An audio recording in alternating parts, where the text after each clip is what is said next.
Hi, I'm Stuart. Welcome to my channel. Thanks for viewing my video. In this video I'm going to give my reading wrap-up for the week of Sunday, June 16th through Saturday, June 22nd. I completed one book this week, so I'm going to give a review of that book. I read parts of 3 other books. I'm going to talk briefly about those 3 books. And I got 3 new books this week, so I'm going to talk briefly about those 3 books.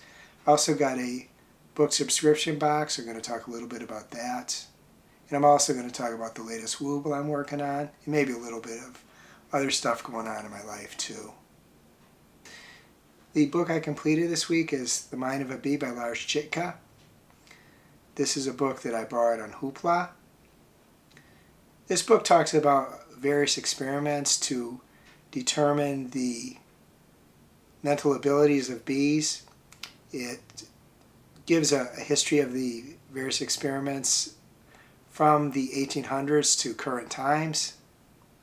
The author himself was involved in many of these experiments, first as a student working under other professors/researchers, and eventually after he got his doctorate, he headed experiments or worked in collaboration with other top researchers. The book starts out with an introduction that talks about bees, some of the challenges they face. Then it talks about how bees view the world, how they perceive things, what colors they see. For one thing, bees see infrared light, but they can't see the color red. The next chapter talks about how bees navigate, how they are able to travel pretty long distances from their nest to foraging areas where they find flowers that have good supplies of pollen and nectar that they bring back to the nest, how they can navigate their way back to the nest. Later chapters talk about what bee behavior is part of instinct, what is learned behavior, what is conscious decision making, how much pain and sensation they can feel.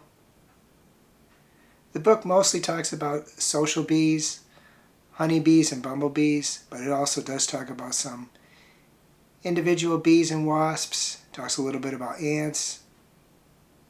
I have to admit that in some ways I felt a little sorry for bees, because most bees that they talked about, the social bees, lived about 3 weeks, and I kind of felt sorry for them from that. That's a pretty short life. Another thing, this is kind of me anthropomorphizing, but the book did talk about some individual bees. What they do is to provide food for the young. They dig a hole and they get prey and bring it to the hole, but they can't kill the prey, because if they did, the food source would decay. So what they have to do is they have to paralyze the prey, and they bring it to the hole, and then the eggs are laid and the hole is sealed, and the babies, the larvae, get their nutrition from a living insect that has been paralyzed.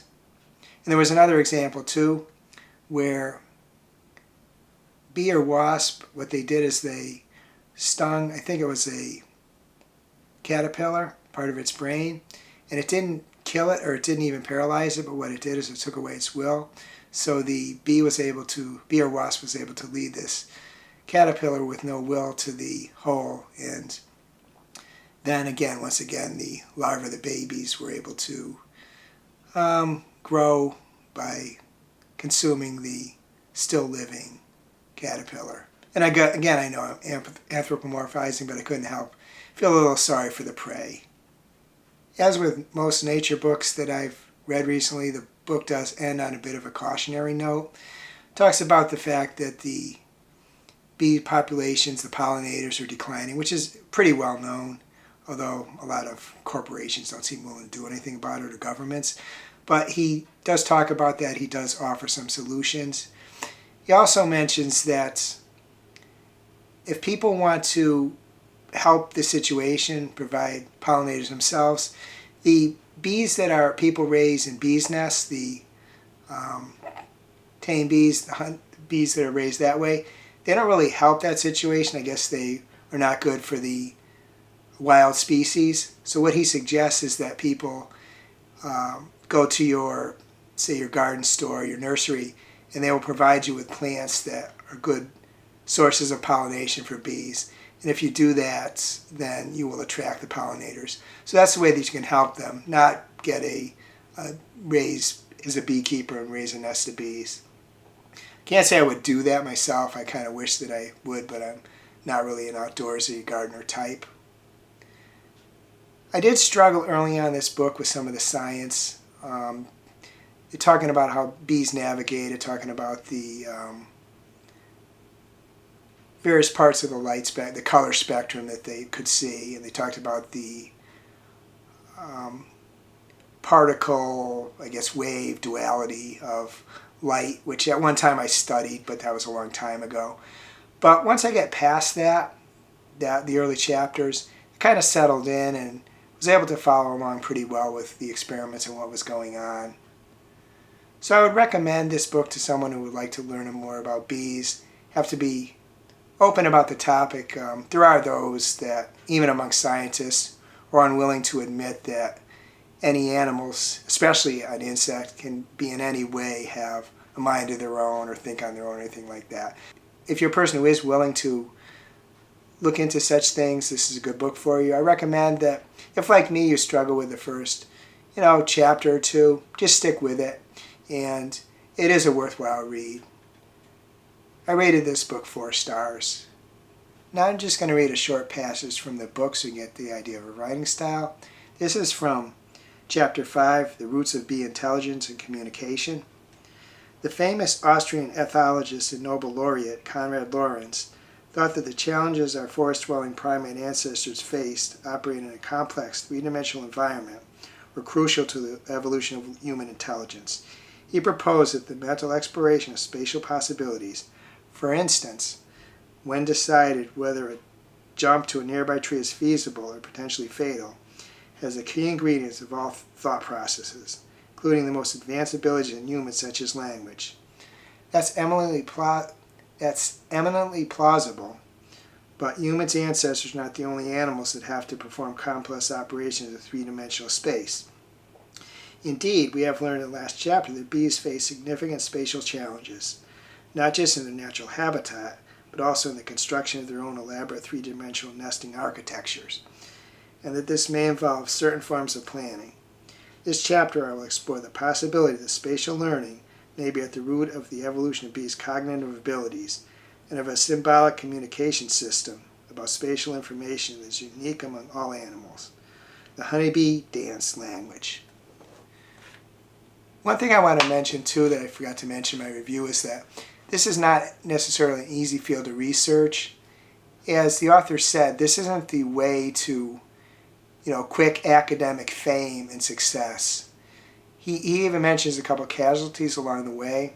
There was one researcher in this who got discouraged and ended up unaliving himself. I'm going to try to use the kind of nomenclature I see people use to not possibly run afoul of YouTube. And there was another where a researcher kind of lost it and started screaming at some colleagues, some subordinates, and he ended up spending the last 4 decades of his life in a sanitarium. So that's just examples that to do this kind of research is difficult. I'm assuming that getting grants may be harder than a lot of areas. Next, I'm going to talk about the 3 books that are a part of this week,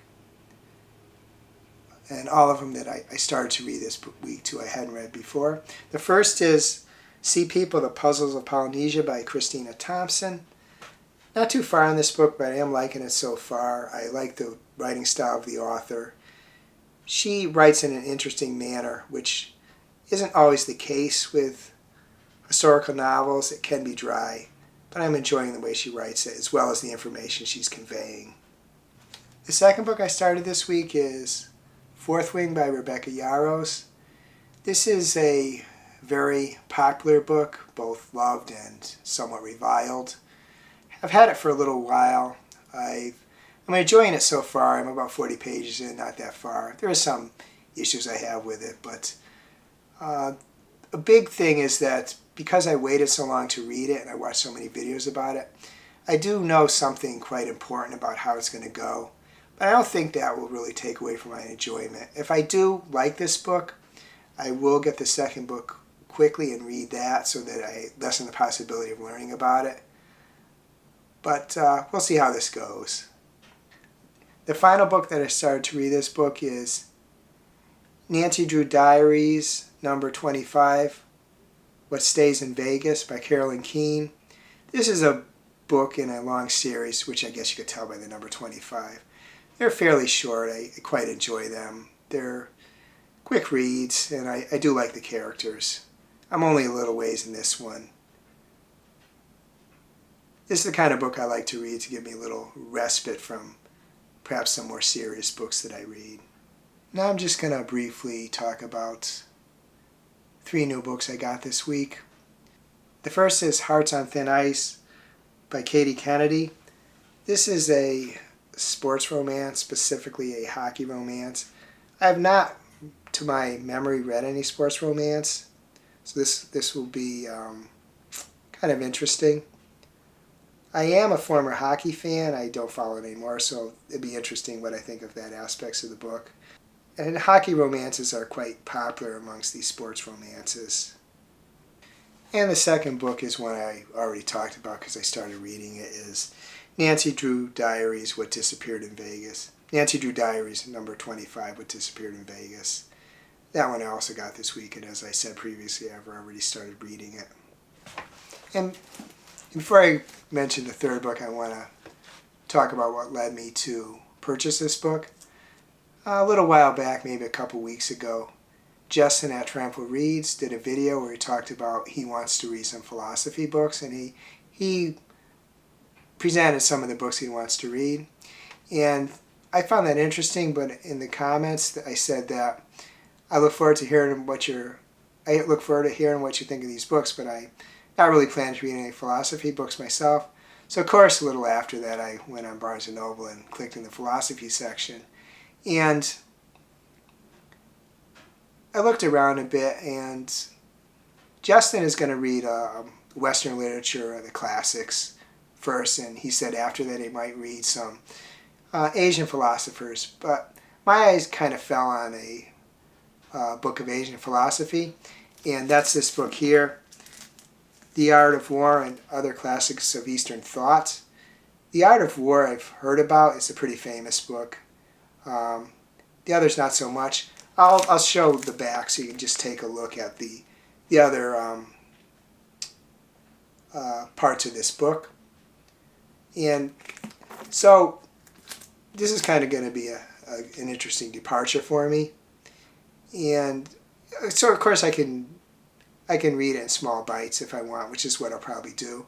I have to say too, this is like a beautiful book. You can see like the gold edges, and it's very solid. Like, I wouldn't be able to hold this book up for very long when discussing it because it's a very solid book. So that's why I purchased this book. I look forward to reading it. As I said, it'll be a bit of a departure, but it should be interesting. And the final thing I want to talk about as far as books is a books box I recently received. First, I want to talk a little background on that. A few months back, I saw a video by Lacey at Lacey Book Lovers, where she talked about some special edition books she had gotten, some boxes she got. She gets a lot of beautiful books. She's a booktuber who reads lots and lots of romances, a tremendous amount of them actually. And one of the ones she mentioned that I then saw a link in the description of her video was the Belle Book Box. So I clicked on that link and some other links too, and got myself on a wait list. And I wish I had recorded how long it took, but it wasn't a tremendous amount, maybe, I don't know, 2 or 3 months, before I was allowed to subscribe to it if I wanted at 24 hours. So I did, and just this past week the box arrived. This is like the Belle Book Box. I think I want to do a separate video where I open this. It'll probably be a short one, but I want to do a separate one. In addition to this one, I also got on the wait list and later was able to subscribe to the Arcade Society. Both of these are, I subscribed for a year and it's 6 months, or excuse me, I subscribed for a year and you get a box every 2 months. and also you get the opportunity to purchase other things. I'm really a sucker for special editions and hard to get things, so this was something that I subscribed to. I'm kind of doing it somewhat blind, because I have read some romances and enjoying them, but there's a depth to them that someone like Lacey at Lacey Books Lovers shows in her videos, that there's a lot of variety of them, and there's a lot of ones that I haven't read. So we'll see. Like I said, I think I'm going to do a separate video on this, unboxing it probably fairly soon, probably next week. Despite getting these books and getting boxes and things like that, I'm going to try to restrict my purchases for a while and try to read down my TBR somewhat. I did have a goal to read 40 books on my physical TBR this year, and although I'm kind of relaxing on the goals I have, I would like to read some of them, and some of the electronic ones I get too. And that even includes maybe resisting borrowing books on Libby and Hoopla anymore for a while. The ones I have on hold on Libby, if the hold comes through, I will get the book. But I do want to try to have a little discipline and read down some of the books I actually have. And next I want to talk about the Wobble I'm working on this week. This one is Jerry the Jellyfish. And I don't have too much left to do. Here's Jerry the Jellyfish from the front. And basically there's 8 tentacles, and I've done 4 of them. I have 4 more to go. It is possible that I will complete it today, and if I do, I will include a photo of it. But this has been kind of a challenging one. It's the first Beginner Plus one I've done, and it's been testing. But as I said, I don't have too much longer to go on it.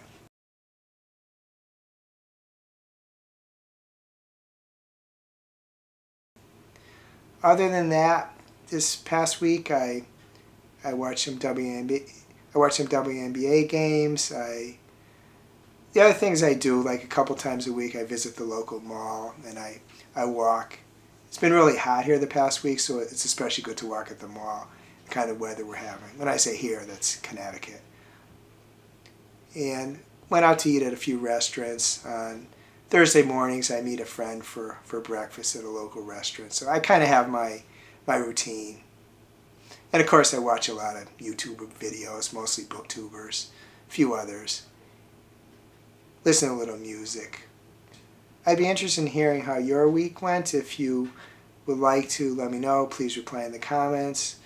Books you read you'd like to recommend. Books you might want to caution me against. Other activities in your life too. I would be interested in reading them. If you enjoyed this video, please give it a like. Please subscribe. Please hit the bell so you get notified when I upload future videos. I hope you have a wonderful day.